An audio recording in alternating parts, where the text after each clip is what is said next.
So, Okay. Good morning, everyone.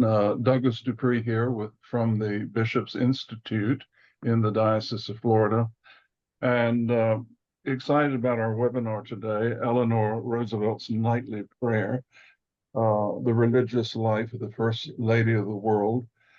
The book has just been published today, the 4th of November, if I'm correct, and so that's exciting. I would begin by introducing Lucinda Mosher from the Diocese of Florida, and then I'll turn it over to her to introduce Donn Mitchell, the author. Lucinda Mosher is the ecumenical and interreligious officer for the Episcopal Diocese of Florida. She's also professor of interreligious studies at Hartford International University for Religion and Peace. She's a subcommittee chair on the Episcopal Church's Standing Commission for Ecumenical and Inter-Religious Relations. She is a prolific author and editor. Lucinda, I think I count 22 books to your credit so far. Lucinda holds a doctorate in theology from the General Theological Seminary of the Episcopal Church. Lucinda, longtime friend, fellow worker in the church, I welcome you today, and I'll turn it over to you, if I may. Thank you. Thank you so much. I'm also in charge of housekeeping. So my first thing is if everyone could turn your cameras off for now, and that way we are not watching each other. We're paying attention to Donn, who's going to have lots of wonderful things to say to us. And then I will invite you all to turn your cameras on when we get to Q&A. And for now, if you want, you can also put questions or comments in the chat, but I would encourage you not to chat among yourselves because we would rather that you be focused on our guest speaker. And we'll keep our pledge to have this be to an hour. So I will guide us to a closure as we approach the top of the hour. So it is an absolute pleasure to introduce to you historian Donn Mitchell. Donn's career as a researcher and writer began in the field of journalism. He was a reporter for a small daily newspaper, served as its world news editor, and developed a specialty in environmental affairs. We met in New York City, where we were both members of the Church of the Holy Apostles on 9th Avenue. He was on the staff of the Episcopal Church Foundation and was among the first to congratulate me when I was named a fellow. In fact, he was telling Father Dupree that he was that he was an evaluator in the process of choosing us, and he reminded me that he actually hand delivered my first fellowship check when I became an Episcopal Church Foundation fellow. So we go back a ways. Donn had, at that point, recently graduated from the General Seminary himself. He holds a master's degree in history. He's vice president of the Princeton Research Forum and Association of Independent Scholars. Currently, he teaches at Fordham University. He's also taught at Manhattan College, General Seminary, and Princeton Theological Seminary. And you might be interested to know he's also a lay associate of the Order of the Holy Cross. Donn is the author of Tread the City's Streets Again. Frances Perkins shares her theology. Frances Perkins, the architect of Social Security. His work has also appeared in Christian Century, The Living Church, Anglican Theological Review, and it's been supported by the Historical Society of the Episcopal Church, the Episcopal Women's History Project, the Jonathan Daniels Fellowships, and St. Daniel's Gladstone Library in Wales. His latest book on Eleanor Roosevelt is an absolute delight to read. And so, Donn, welcome to the Diocese of Florida. Tell us, how did this project come about? What led you to write this book? Thank you very much, Lucinda, and thank you to all of you for coming this morning, and thank you to Douglas for arranging this. What started it? Well, as you mentioned, I had written this book, which is about Frances Perkins, FDR's Secretary of Labor. I had been working on her as a topic of study, probably from the time I first met Lucinda. Um, she was an Anglo-Catholic, and I had been very attracted to the ways in which her ideals as an Anglo-Catholic played out in the kinds of public policy she advocated. And so in the course of doing that work, of course, I picked up a little bit about FDR and about Eleanor and some of the other principles in the New Deal. But I found that once I started doing education about Frances Perkins, during the Q&A, I would always get asked about Eleanor. And so I knew there was interest in Eleanor's religious life. I also had snippets of information, but when I decided to pursue it more systematically, I became very frustrated by this common theme that you find in most of the biographies of Eleanor Roosevelt, which says that she overcame a narrow religious upbringing to become a great humanitarian. Well, she was a great humanitarian, but what I was aware of and what my book now I think establishes is that there was nothing narrow about her upbringing. In fact, her religious upbringing was really oriented toward developing the idea of public service, that Christian vocation and public service go hand in hand. And in fact, she was baptized at Calvary Church on Park Avenue in New York City, and then confirmed at Incarnation on Madison Avenue. And even if you don't know New York, you probably know, you hear the names Park Avenue, Madison Avenue, you know that's not a backwater, that's not podunk, right?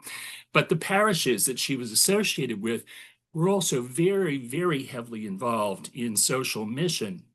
And in fact, just to rip through them, Calvary had two missions to the poor on the east side.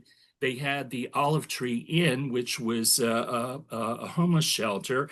They had a working men's club with 300 members. They had a ministry to women in prison. They had a coffee house, a reading room, a gymnasium, and a bowling alley. And they actually built a mission house, which became the first national headquarters of the Episcopal Church.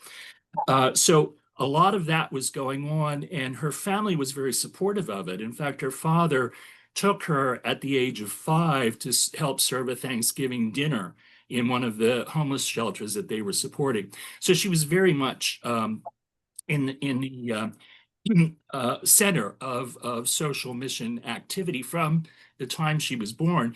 When she went to Incarnation, it was more of the same. Incarnation had an outreach program to American Indians. They had 2 missions to African Americans. They had one to Mexicans, Mexican immigrants. They had an employment society. They had hospital ministries, and they actually opened their own clinic. And in 1912, their doctor and nurse, full-time employees of the parish, had made 2,000 office visits and home calls for people in the various missions that the parish served. So from her earliest time, she was very heavily involved, had very much exposure, even as a child, to social mission and the duty of the Christian to care about the larger community, not just your family, not just members of your church, but everyone. Thank you. So tell us about the process of writing this book. How did you go about it? It seems to me it came together rather quickly when you finally got down to it. Yeah, well, I had a lot of information from a lot of different sources, but what I had to do was sort of place Eleanor in it. You know, who was the rector that baptized her? And what did he do? What was he famous for? Well, the rector that baptized her was Henry A. Satterley, which was a name that I knew because he became the first Bishop of Washington and laid the cornerstone of Washington Cathedral. The other person who laid the cornerstone was the President of the United States, Theodore Roosevelt, who was Eleanor's godfather. Okay, so I needed to kind of connect them. Satterley was a published author. prominent clergyman, often quoted in the New York Times. So that was one of the blessings of doing research about New Yorkers, is that they're well documented in the New York Times. My period of interest is the late 19th, early 20th century, and the Times was present through all of that, and everything's indexed. So that is a great resource when you need to place things or you want to find out who else was at that meeting. Quite often, the New York Times is a wonderful resource for that. And then Project Canterbury, which is an online resource that you can access yourself. It's got a lot of original materials of Anglican Communion history.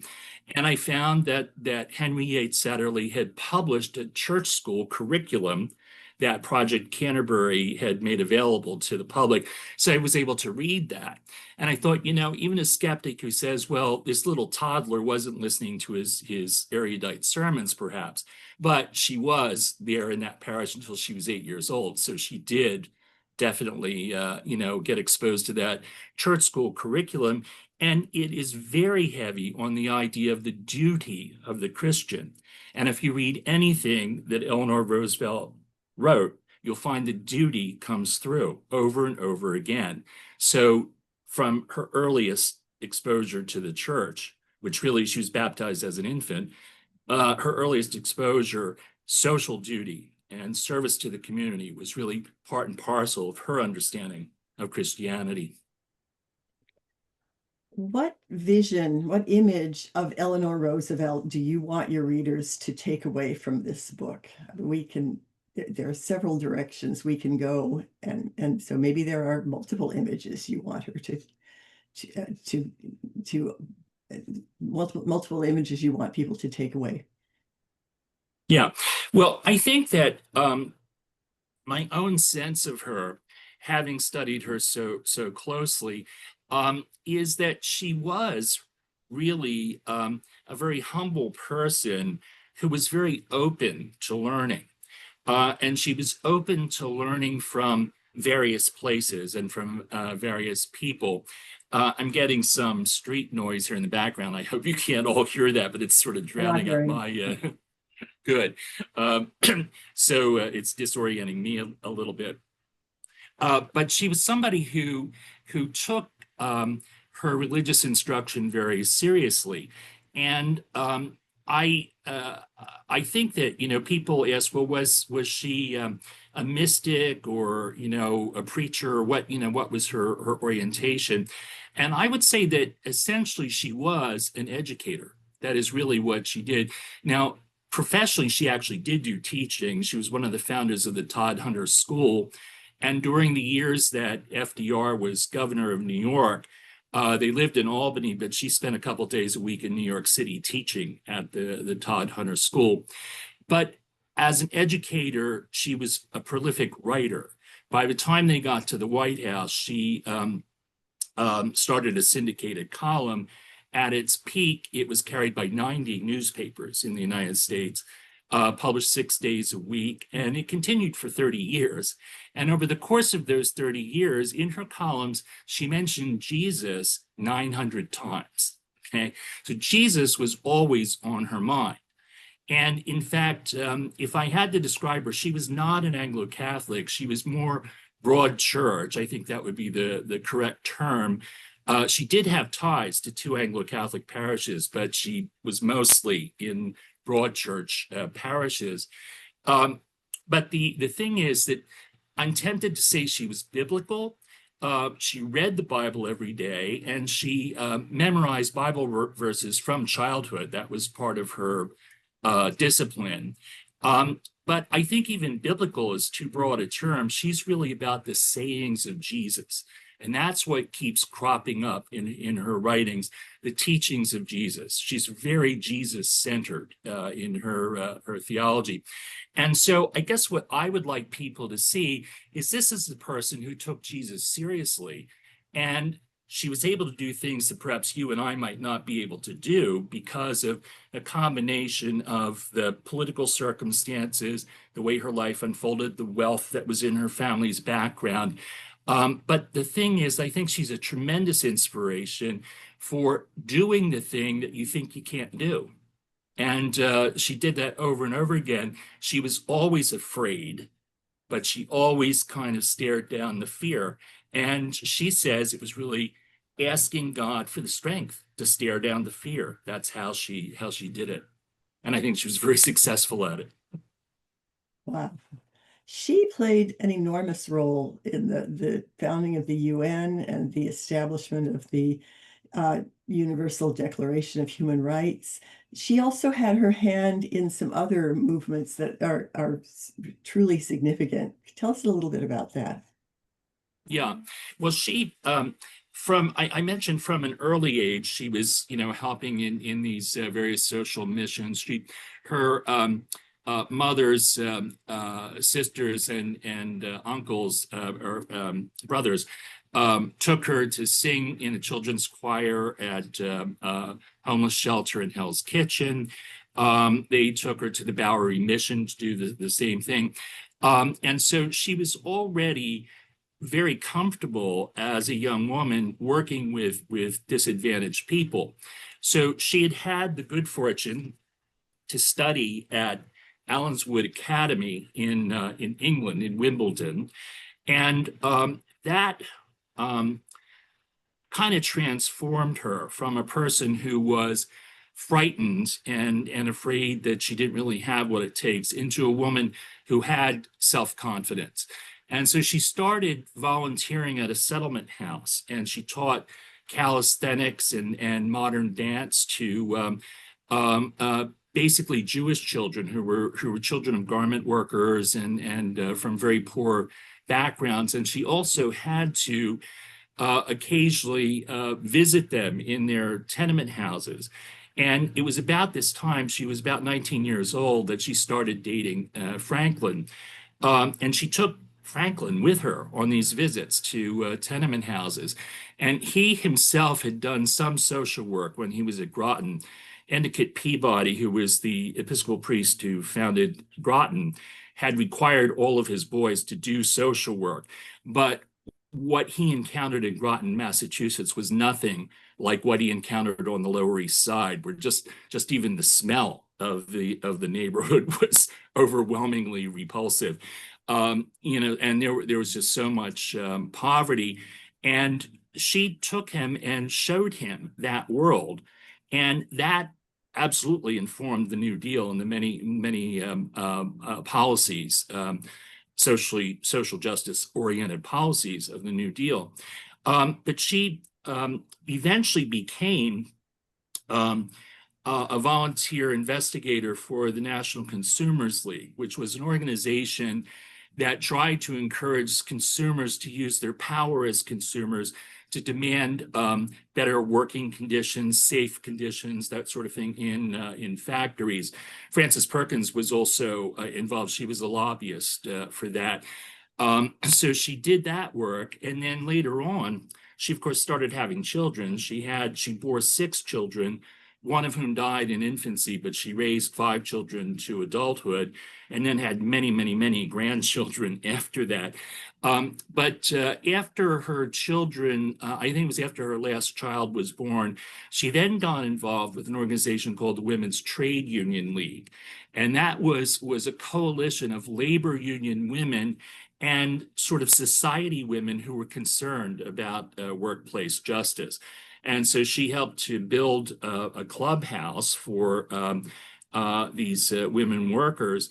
But more importantly, she had a picnic in which she had all of these people from the garment industry take a boat up the Hudson River and come to the Springwood Estate in Hyde Park. And she had a picnic for them, and FDR came and met with them. He was governor of New York at the time, and he talked about the program that he was developing for workers' compensation and unemployment insurance and that sort of thing. But they also got to talk about their nuts and bolts concern with him. That was the year before the stock market crash. And so a lot of what was happening in New York State was taken onto the national stage in 1933. So she was very involved with that. And I mentioned the picnic because picnics and teas and scrambled egg suppers were a key part of her modus operandi. She would get people together and kind of play hostess, but she was really orchestrating the conversation quite often. And especially when she got to the point of her UN work, where she was sitting down at tea with people who were really hostile toward each other, had strong differences. She knew about those differences, but she also was able to play the loving, wise grandmother card who wants us all to get along. And in fact, commentators on that process of crafting the Universal Declaration of Human Rights say that that is what really did the trick. That was what got them to work together, because she kept getting them together and kind of insisting on it in a very indirect, gracious kind of way, insisting that they learn how to get along. And if you think about it, they're drafting a statement about how the people of the world ought to get along. And it starts right there at her tea table. Amazing. So if you had to boil it down to one thing, or what lesson does her example offer to us in the Diocese of Florida? What might we... I'm sorry, I can't hear your question. I'm getting this interference from outside. Let me try it again. I'm wondering what lesson you think Eleanor Roosevelt offers to us Episcopalians here in the Diocese of Florida. Well, I think the key lesson that we can take away from her is she said over and over again that the life of Christ is the pattern for life in a democracy. Doesn't mean that everybody has to be Christian, but it means that everybody really ought to imitate Christ in the sense of being concerned about their neighbor and understanding that democracy is ultimately a cooperative process. It's a cooperative process in which we come together to care about each other's concerns.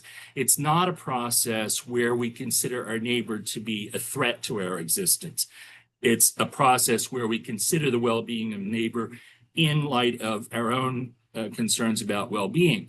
And how that relates to the Diocese of Florida is that I think that the church generally, and particularly at the diocesan level, where you have lots of different parishes represented and perhaps lots of different perspectives, that in some ways a diocese can be a laboratory for a lesson that I think America needs to relearn right now, is that we built a democracy and we do know how to care for our neighbor. And in fact, the New Deal, the longest presidential administration in our history, really illustrated what we are able to accomplish when we really care about the well-being of each other, when we drop this idea that everybody's a threat to everybody else, that we can't live together because we got to hoard resources for ourselves because nobody else can be trusted.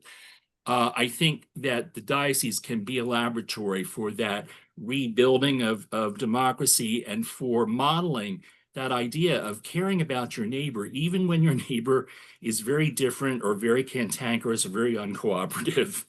We need to, I think, draw on our capacity to love. And I think the diocese can be a laboratory for that. Thank you. Now, I sense a pattern here. We have this wonderful book on Frances Perkins, and then we have the new book on Eleanor Roosevelt. Do you have another book in mind? Yes. In fact, since before I met you, I actually was working on a book called The Gracious Society, Frances Perkins and the Religious Dimension of the New Deal, in which I wanted to show that many of the programs of the New Deal were really about emphasizing the God of grace rather than the God of judgment. So in other words, people are helped because they need help, not because they qualify because they're righteous or rehabilitated or what have you. So that's a book that I wanted to show. And when I first started shopping that around, editors said, Frances Perkins doesn't have the name recognition, so I wasn't able to get a publisher for that. But then when she did have a feast day placed in the Episcopal Church calendar, I thought, you know what? Nobody has ever published this series of lectures that she gave at St. Thomas Fifth Avenue. And by that time, I already had a personal relationship with her grandson who owned the literary rights to them. So I arranged to be able to essentially publish the lectures with my heavy editing and introductory work. And that's what became Tread the City Streets Again. So I thought of that mainly as a resource for the Episcopal Church, but this Gracious Society thing, I still want to do because I think the whole American public needs to think in those terms and to be challenged by that idea of what if we were starting from a place of generosity rather than suspicion. What can we accomplish? And I think the New Deal is the story of that. And Frances Perkins is able to narrate that and also interpret it theologically in a way that most historians would not be able to do. So that's kind of the next project. But first, I've got to get this book in people's hands. I don't know if I held up the cover of it. You can't see it, but actually, in the background behind the picture and the print is the text of her nightly prayer. So I was pretty happy with the design of the cover. I had nothing to do with it. I just said, yeah, let's go with it when I saw it. But her nightly prayer was not something that she herself wrote. It was written by Oliver Hart, who was he eventually became Bishop of Pennsylvania, but at the time, he was the rector of St. John's Lafayette Square, which is the church directly across the street from the White House. And FDR had a pattern of every year on the anniversary of his first inauguration, he would have a religious service. And it was one time it was at Washington Cathedral, but I think most of the time it was at Lafayette Square, partly because that was easier for him to get to, because logistically, with a wheelchair or having to wear braces if he didn't have the wheelchair, it was very difficult for him to get around. So getting him across the street and into St. John's was a practical solution. So Oliver Hart drafted that prayer for the 1940 anniversary service. And Eleanor was so taken by it that she then published it in her My Day column. And her son, Elliot, said that, excuse me, that every night she would, put on her old blue robe. And when she finished her work for the day, she would go over and kneel beside her bed and say this prayer. And I, of course, was taken by it because I felt that the fact that she had adopted it meant that it spoke to her in some way in particular. And there is a closing phrase that says, keep us at tasks too hard for us so that we may be driven to thee for strength. And I thought, God, that's how she lived her life. She was always taking on things that she felt she couldn't do, but that she had a duty to do.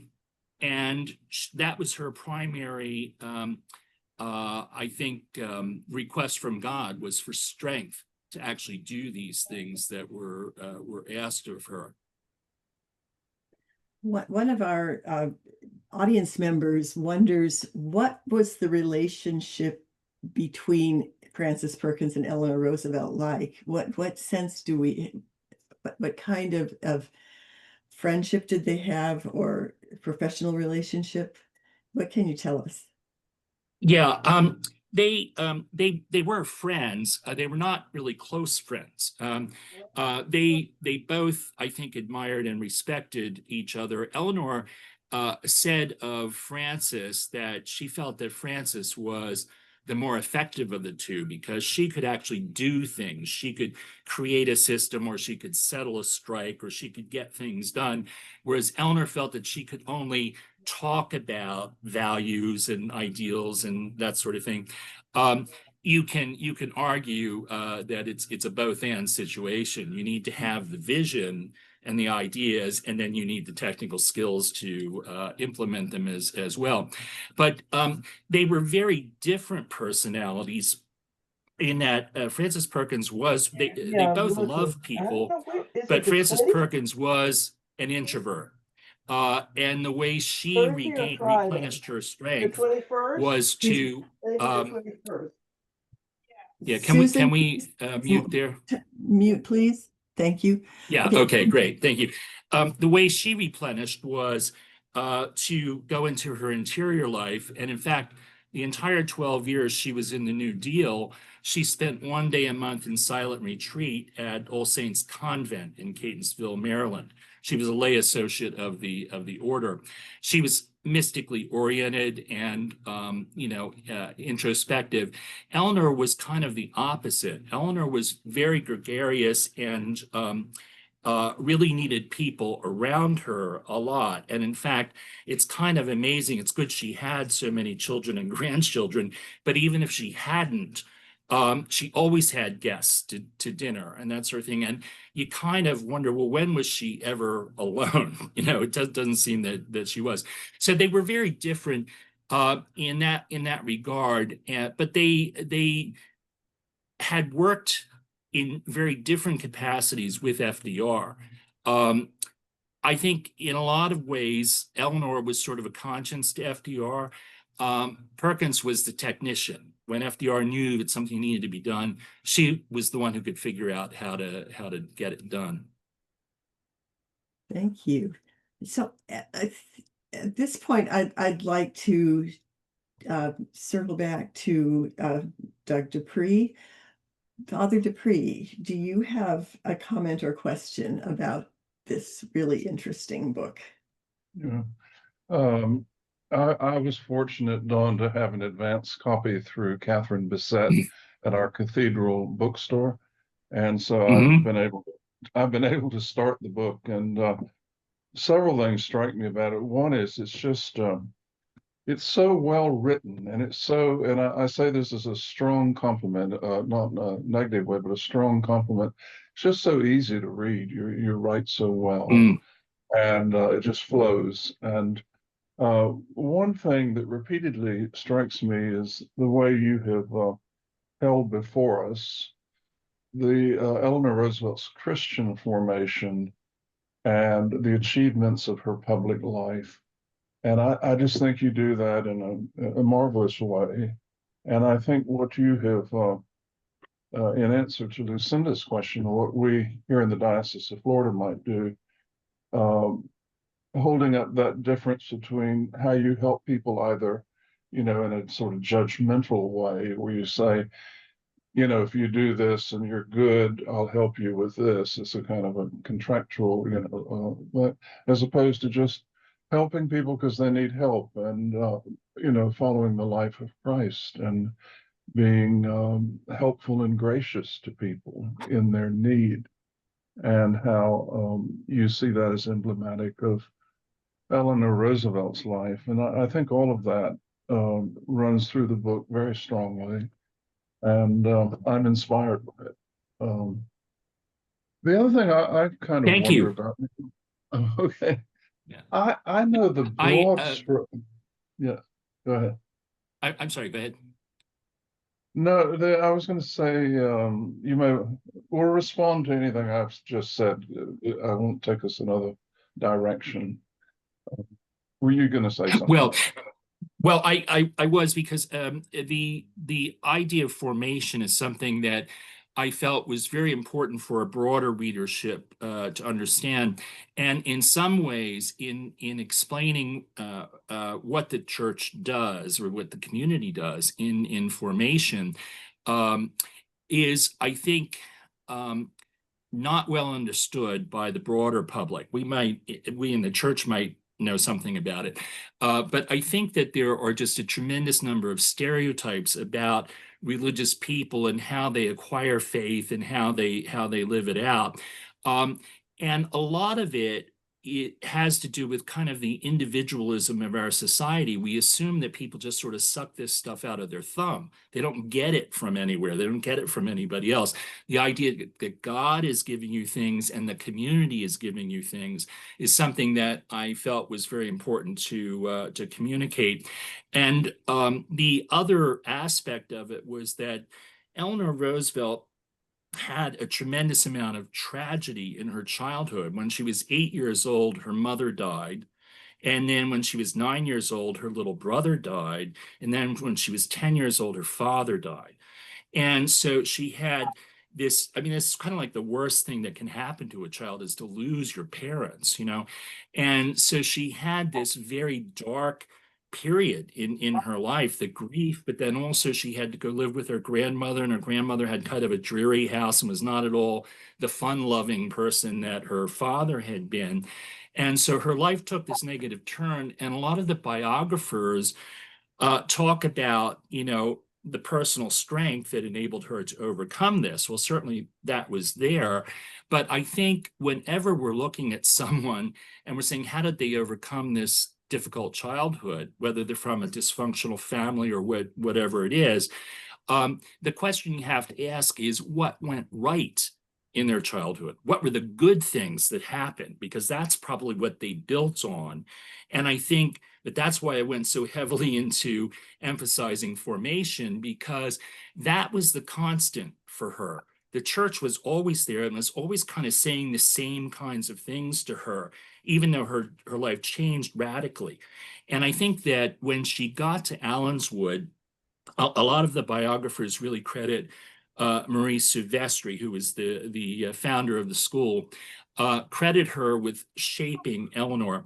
And I think she deserves a lot of credit. She was a brilliant educator, but I don't think she shaped Eleanor. I think what she did was hold up the mirror and show Eleanor that she actually had the capability, the judgment, the skills that were needed to actually do the kinds of things that she subsequently went out and did.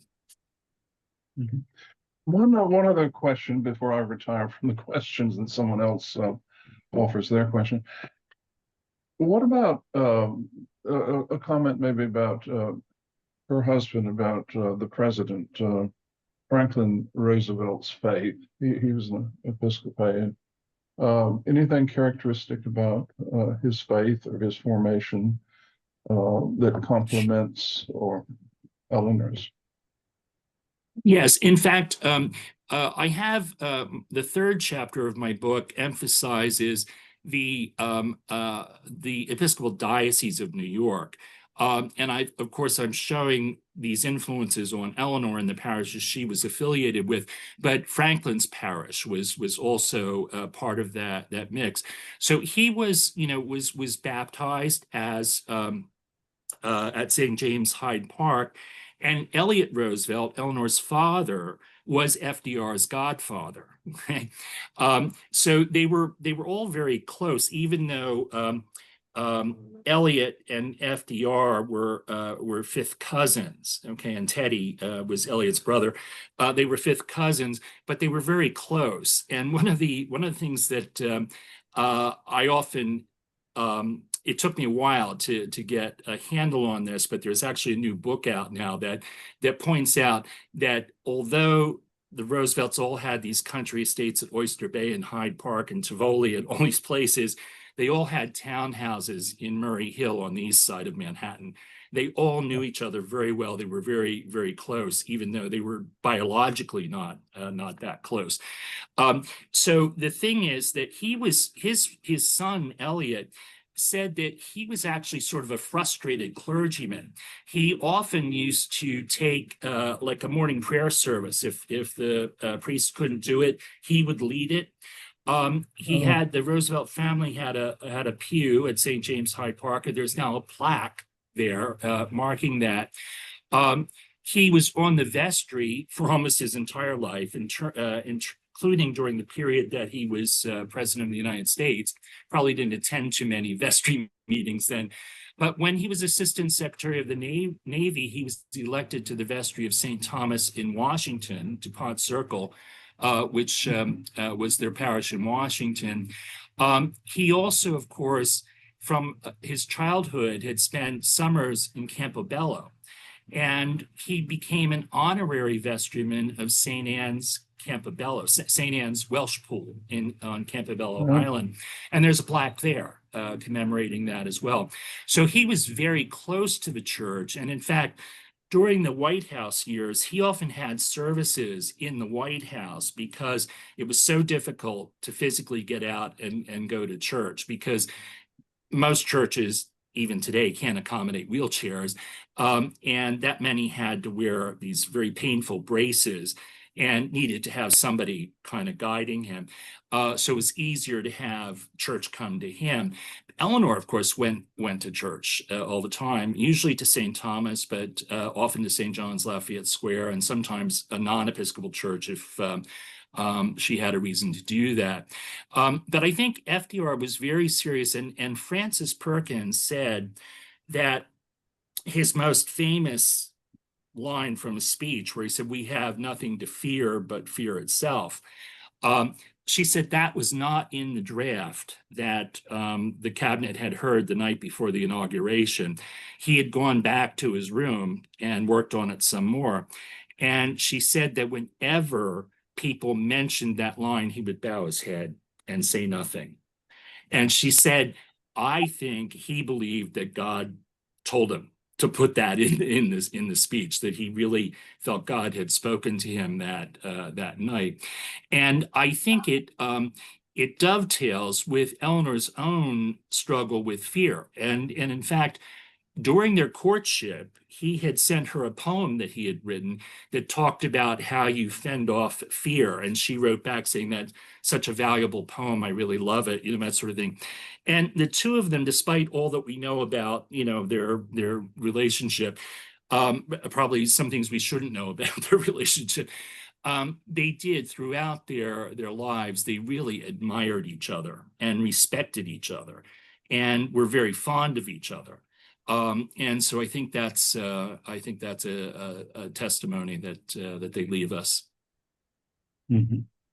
Thank you very much. I think at this point we should invite all of the members of the audience who wish to turn on your cameras and join the circle in that way. And if you have questions or comments, we'd love to hear them. So please turn on your cameras and raise your questions or comments.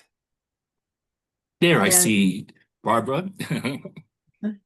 And if you have something to say, the best way is to look down in the React button at the bottom of your screen, and you'll find a hand raising device. And if you raise your hand, it pops your picture to the top of the screen, and I know to call on you. And we welcome comments, observations, questions.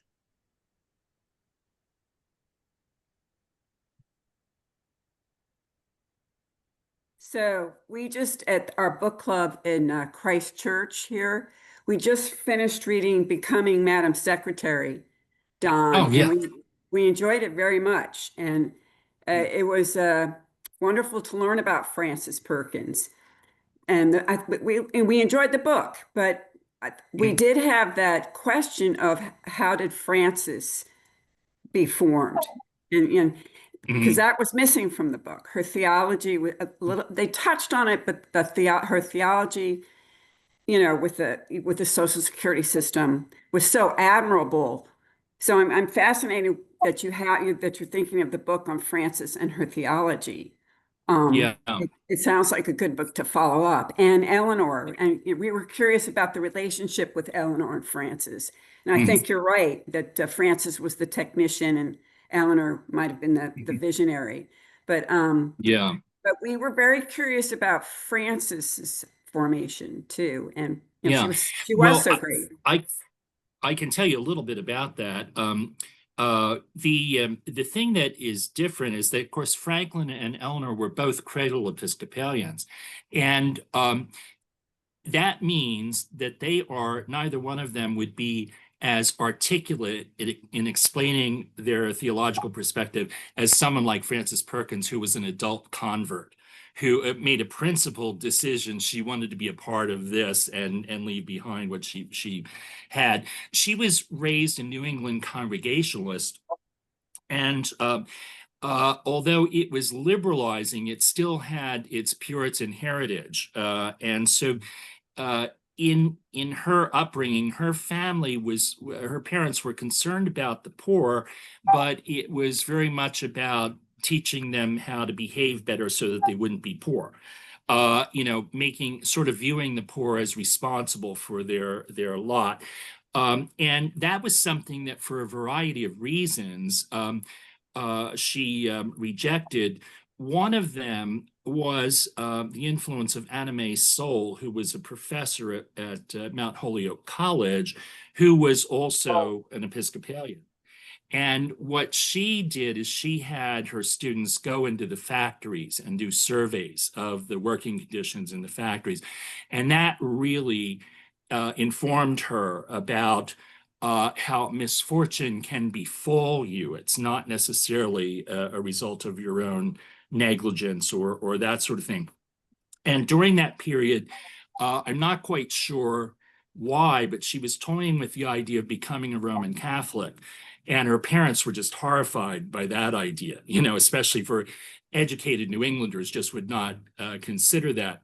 But when she got to Chicago, she had a teaching job at Lake Forest, Illinois. And she volunteered at Hull House and became friends with Ellen Gates Starr, who was Jane Addams' partner. And Ellen Gates Starr was an Anglo-Catholic. And of course, Chicago is an Anglo-Catholic diocese. And so and she was confirmed in that diocese. I think that Ellen Gates Starr had a lot to do with bringing her into the church. But she was also an avid reader. And she was, as was certainly the case in my own conversion, I wanted to know what the differences were and why all these different traditions existed. And that's exactly what she did. She learned about all of that. So she was very knowledgeable. And it's one of the reasons why I think she would be the good narrator or interpreter to talk about the religious subtext in the New Deal, because she was someone who really engaged theology.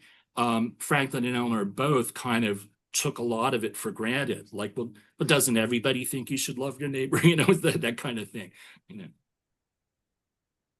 Someone else have a question or a comment? I'd love to hear another. Yeah, Elizabeth. Yes. Sorry, I can't find the hand. That's all right. I saw you. Donn, I enjoyed the book very much, or I am enjoying it. I too was able to get an advance copy from the bookstore at the cathedral. Good. And I went to school not far from Hyde Park, so I'd done a lot of reading on Eleanor and FDR, and the traumas that she experienced as a child, and the strength of her religious foundation. I found to be very inspiring. And like you said, what went right in her childhood and those formative years was certainly her commitment to her spiritual life, even though she was too young to realize it. But I was curious, so far in my reading, I'm almost finished, but I was curious why you didn't include Lucy Mercer. Because she was present with him in Warm Springs. And it seemed like to me from 1916 until FDR died in 45, that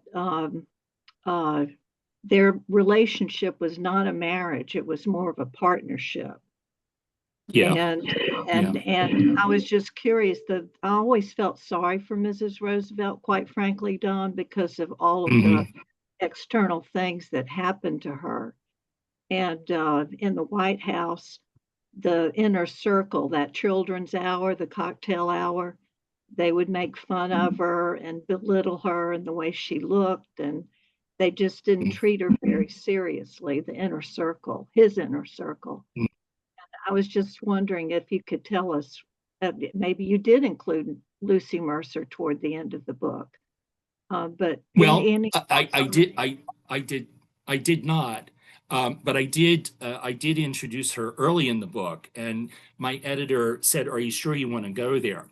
And what she was saying is, whole books have been written about that relationship, and is it germane to my agenda of the religious life of Eleanor Roosevelt?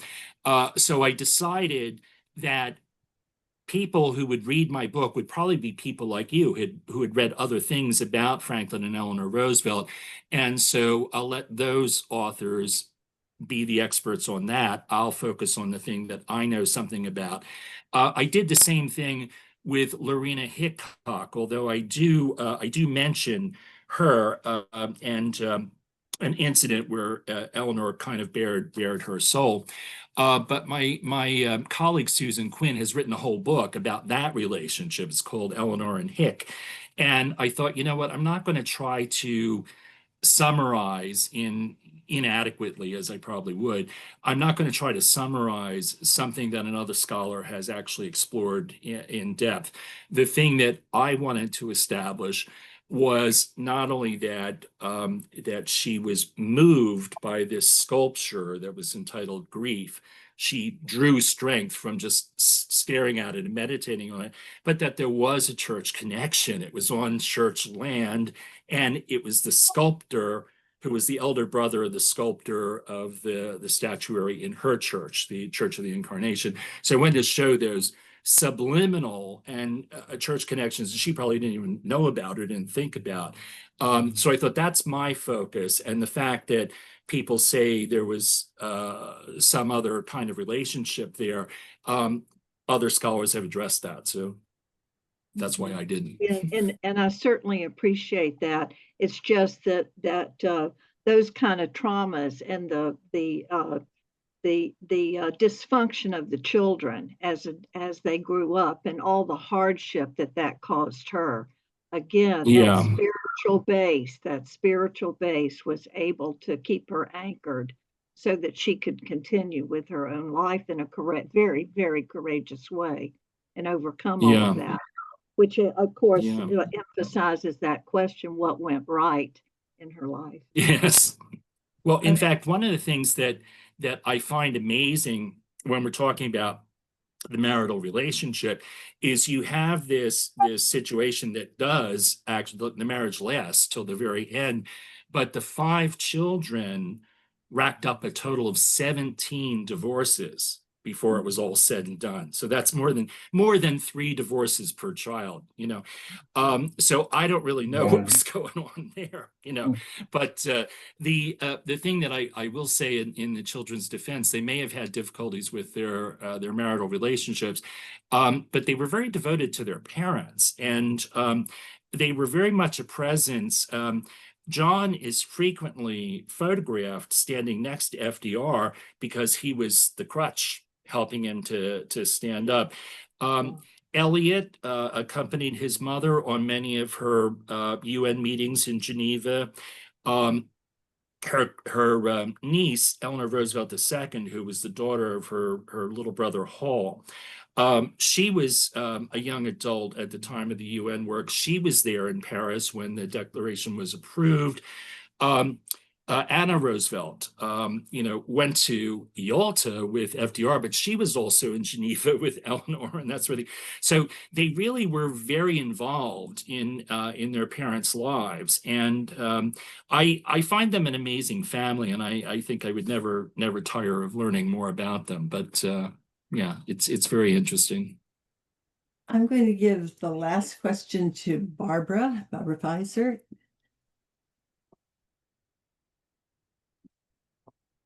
Unmute. There you go. There. Here we are. Sorry, I joined in late, and perhaps you've already talked about this, but I have read about Eleanor, and she's one of my heroes, and how she overcame deep, deep shyness and stepped out into such a public walk the talk, if you know what I'm saying, with Yeah. her kindness and using her position to bring attention to the needs of so many different kinds of groups of people. And it seems to me that other things I've read about, yes, they admired and respected each other, but still something wasn't there. Stories that other things that you didn't include in your book which I'll use the word infidelity. You know, I can see it. When your heart is breaking and you need love, you give love. You Mhm. fill your heart with love by giving love. And I think she did that.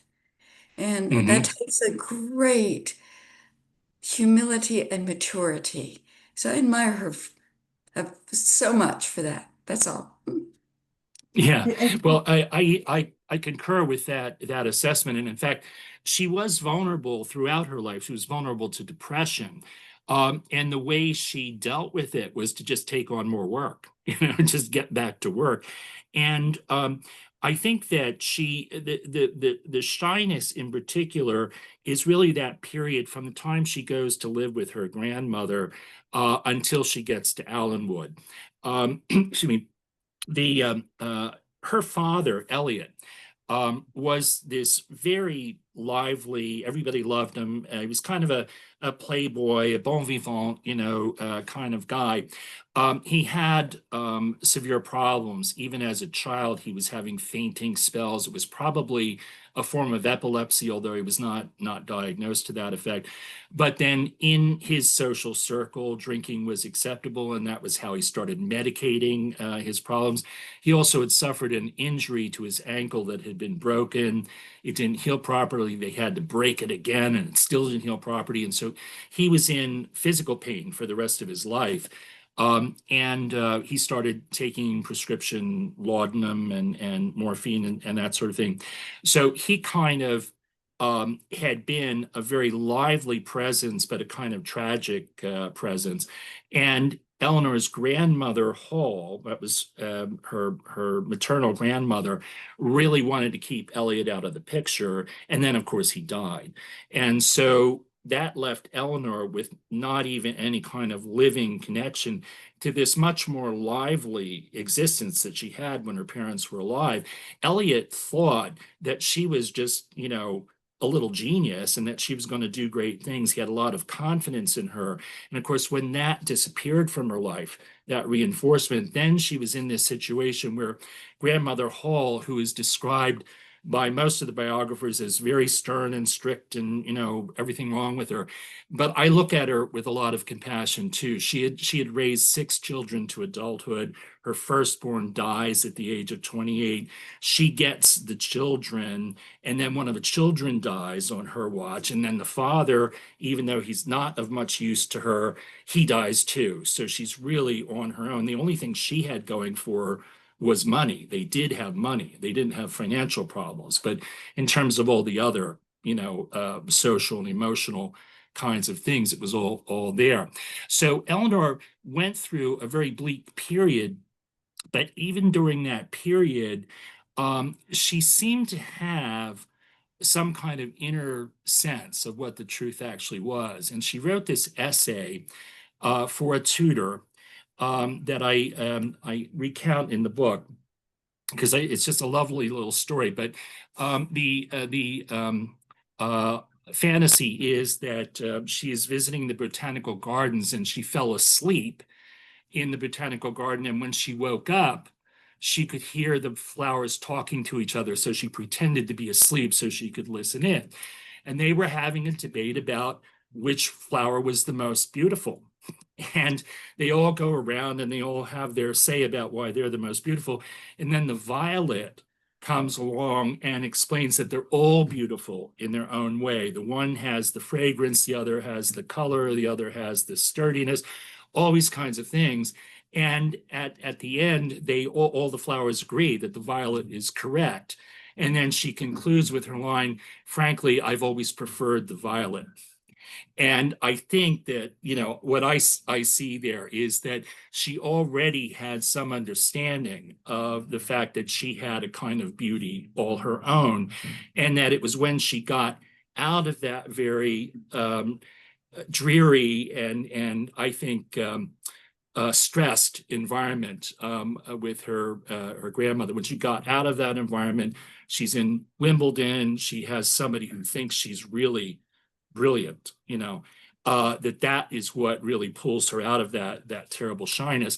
But she also she was not a feminist in the sense that many women are, and many women in that period were. She wasn't really challenging traditional roles, but she was conflicted about them. Like, should I be staying home and taking care of my children, or should I be out doing good in the community? So she had conflict and self-doubt her whole life, but she just dropped anchor and went forward. Amazing woman in so many ways. And I'm going to turn it back to Doug to bring this to a close by reading a bit of her nightly prayer for us. Doug? Unmute. No. Lucinda, is. thank you, and Donn, thank you so much, and for this wonderful book. From her prayer, it's a long prayer, so I'll just sort of paraphrase from it. Let us pray.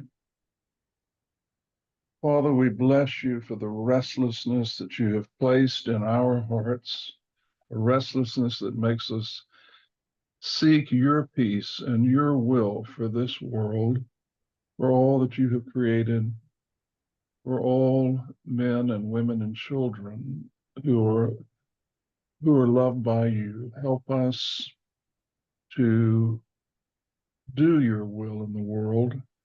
Help us never to be satisfied, never to rest in peace, but to seek your greater peace, and especially in serving your children and their needs for their needfulness. And all this we ask in the name of Jesus Christ. Thank you so much, all of you, for coming. And I hope all of you will have an opportunity to read this wonderful book by my friend, Donn Mitchell. Donn, come visit us again. Thank you very much. I really appreciate it.